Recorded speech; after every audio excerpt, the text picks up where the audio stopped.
Kursk! We are in Turkmenistan. Where are you? Avayna.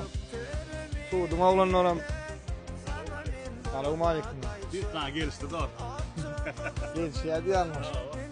Sana sağ olsun. Tuğdan önce sevdadın maşintun Türkmen.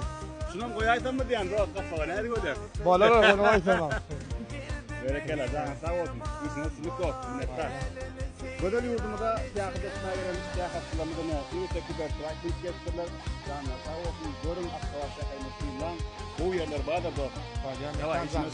Hey, zig olun azak yönü Doğduğun ama dönü kime gitti taslap dönü Bulur yazgı basıdı lav sab Dəlini yumuşatma kıyın katıyorum ağın saat baby Hey, gündüz sabır fikrin ülküden Oğlunu da ay zanı sağ olsun Düşünen kalmağım ağzına ankat yönü adıma ağlasın Arkamda göz çöplemekte öktüleyen Min de yanini tavusun Seni bu yakaya getiren menne Gariplik out Çek beni aşağı çek beni aşağı çek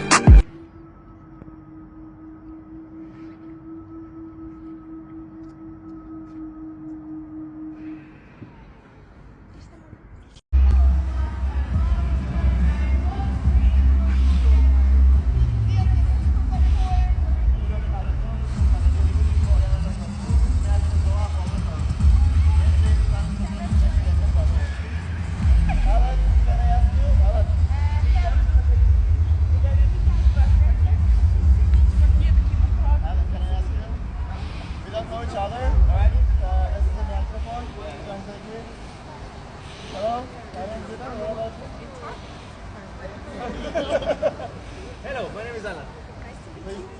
Okay, but which is this part? Okay, my name is Alan. My name is Alan. I am from Chile. I am one of the 2 cyber locals. We are traveling around the world in this Tesla cyber truck. 80 countries, 100,000 kilometers, every continent. This is country number 50 or 49. Very good, very good. Yes. Where do you go after that? Pakistan?